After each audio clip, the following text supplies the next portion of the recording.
Hello there and welcome to episode 4 of my AEW / Ring of Honor save. In this episode we have got the next episode of Ring of Honor and the 50th episode of Rampage. The big one.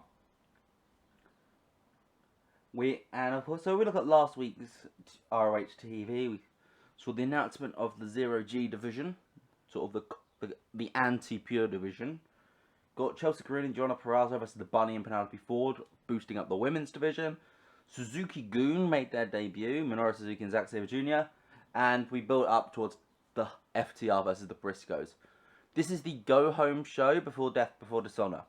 So there's going to be a couple of angles, but I'm looking forward to these matches. And we are taking place in the Silverstein Eye Centers Arena in Independence, Missouri. We are not expected to sell out this venue, which is understandable. But we're going to do what we can for Rampage and Ring of Honor.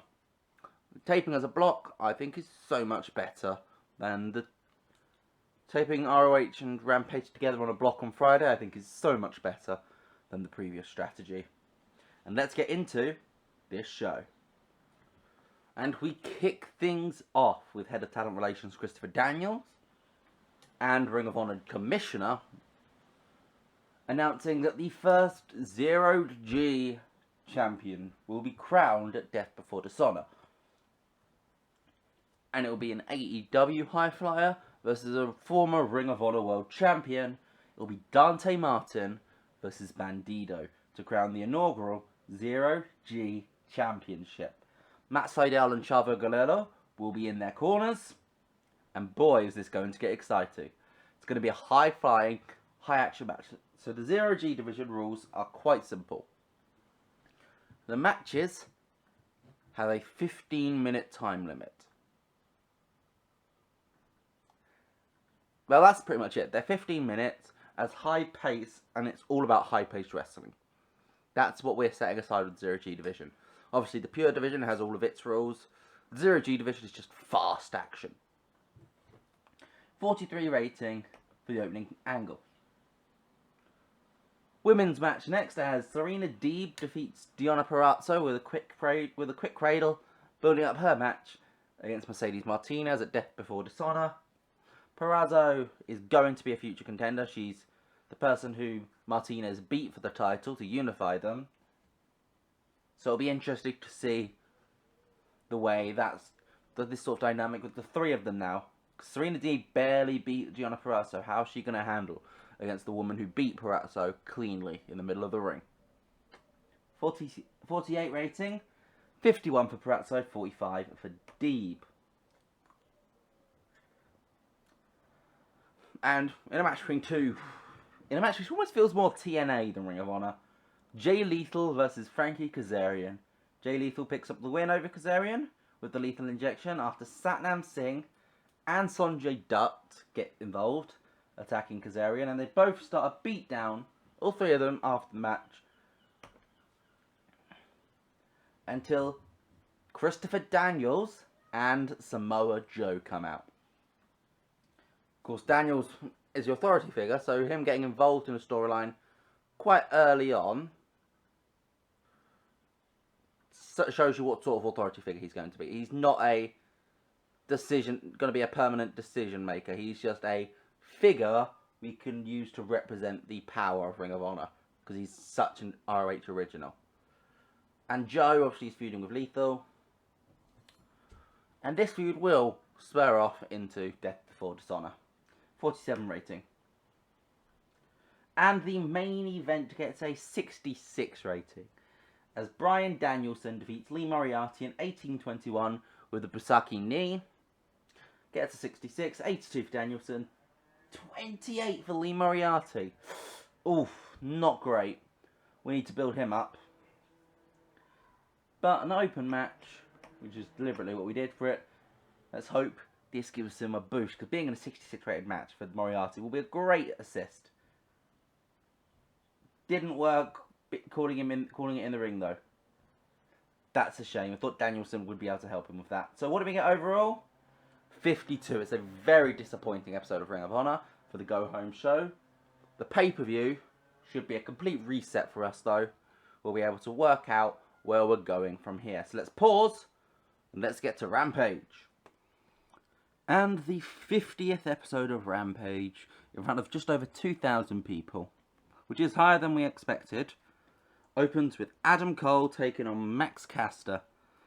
And picking up the win in just over 12 minutes, it's the Flying Crossbody. Gets a 61 for Cole, a 38 for Max Caster, 54 overall.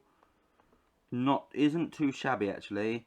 Excalibur and Taz have good chemistry on comms together, which we kind of already knew. That's a legitimate real life thing. But good start. Second match, Ricky Starks picks up the win against somebody we have signed. This guy is all elite. Liam Gray. Mainly because, so there's a reason I signed him. Because he's not the only one I've signed. It's him and a tag team partner who I can't quite remember the name of. Because first thing I did in this save was I did a bulk recording of Dark and Elevation. Get that out of the way for the month. And we brought in Liam Gray and a tag team partner to be a jobber tag team, which we randomly put together from the local wrestlers list. And it turns out they had excellent chemistry together and were pulling in 40 ratings when they were teaming together. So I decided to just sign both of them as our permanent jobber tag team. And Ricky Starks does pick up the win, beating Liam Gray with a Buster Keaton. Or we'll say it's the Rochambeau. Gets a 40 rating, 50 for Ricky, 27 for Liam. Ruby Soho pins Reho in 30 minutes 5 with Destination Unknown. 51 rating, 50 for Soho, 46 for Reho. Which is, it's pretty good stuff, I think that is one of our strongest women's matches we've had. I'll check after this card, but I'm pretty excited for... This is also the first time we've shown Ruby Soho on the screen. It's her first usage. She's picked up a good win here. We are starting to make sure that we rotate and use as many people as we can. 51 rating though, not too shabby. And the main event, well, first up we've got Mark Henry to do his catchphrase. And this is the promo where Malachi Black announces that he had taken out Sting backstage on Wednesday. Which is why Sting didn't come to the aid of Darby Allin. And which he says to Miro, I took out Sting with one kick of my heel. What makes you think you stand a chance? Battle of the Europeans, Miro and Malachi. Gonna be a great match.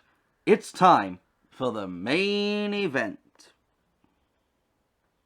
which gets a 73, which I think is our best match to date. It's our first match between two major stars, and Malachi Black pins Miro with the Black Mass in 18 minutes and 39 seconds.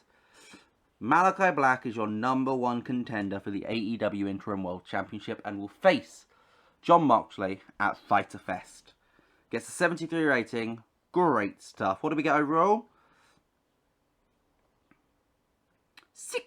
60? I'm not going to ask how we got 60, but we did, so disappointing. But we move on. Well, let me guys, what you guys thought, because I don't care about the racing game. I want to know what you guys think of this show. So let me know in the comments down below. And I'll see you guys for Death Before Dishonor, which is our next episode. Which will be tomorrow, actually. So, I'll see you there.